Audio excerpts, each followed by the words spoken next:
রবিনের ডলা শেষ না তো একটা ডলিন্য হইছে যে একটা ডলিন্য তো আরে বাবা একবার আজকে সাথে যাবো। আসসালামু আলাইকুম, সবার কি অবস্থা? সবাই আশা করি ভালো আছেন। আমি আলহামদুলিল্লাহ ভালো আছি। তো আজকে যাবো আমরা মুর্শিদাবাদ ফুসনি গুছ করে লিখা এর ভিতরে তার অবস্থা দেখে কি ঘুমাইছে যাক যাই হোক। এর ভিতরে তারা দুটা এক লাগে ফল লাগিয়ে থাকে কাজ্যা এমন কাজ্যা লাগে আরেকজনে ফালন ভাই রবিন ভাই আমরা ফালন ভাই রবিন ভাই তো ইচ্ছা যাক রুয়ানা লাগলাম সবাই মিলে ফুসকুনির দিকে যাওয়ার লিগা। তো এনা যারা আছে তারা কেউ থেকে কেউ হেডাম কম না। আছে হেডাম বাবা হানিফ, আছে হেডাম বাবা জীবন। যাই হোক মুর্শিদাবাদের পুরান বাড়ি এটা আসলে একটা সময় অনেক জনপ্রিয়তা আসলো। এই পুষ্করিণীতে আমরা আগের বেদ যারা আছে তারা যে জন্মের ডোবান ডুবাইছে জন্মের ফালান ফালাইছে বড় মায় সেটা তো প্রত্যেক দিনে টাইম দিয়ে দূরাইছে কতজন দূরাইছে তখন তো আমরা ছোট আসলাম সে কথা কথা বয়ে থাকতাম কিতা কুমার আচ্ছা যাক এর ভিতরে দুই ফালন রে ফাটাই দিছি চেক করার লেগে কি অবস্থা পুষ্করিণীতে পানি কম তো রবিনে গেছে আবার নাইতে উঠতে গেছে তো যে নাই দিচ্ছে দেখে সেটাতে ভাবছিলাম যে হাফ টাপ বুঝি দেখো না ফুসকুনিতে পানি কম ফাড়া দিছি ফের ভিতরে ফাড়া গেছে গা দিকে তারা বয়ে রয়েছে হানি পাপার মারছে ডান্স ও মাগো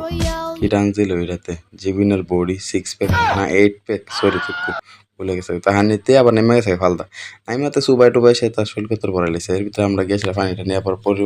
পরিদর্শন করলাম কি অবস্থা পানি না চাই দিয়ে কম হইতো আমরা আবার গেলাম গো চেয়ারম্যানকার ফার্মও কই যে হ্যাঁ কাম হইতো না যাইতে জায়গা মতোই জায়গা মতো আইলাম যাকে এসে দেখলাম মিস্টার দিল রবিন নাই এসেরা মানে পাওয়ার বাপ দেখে নাম তো আছে স্লো মোশন আছে যাক জিরে হোক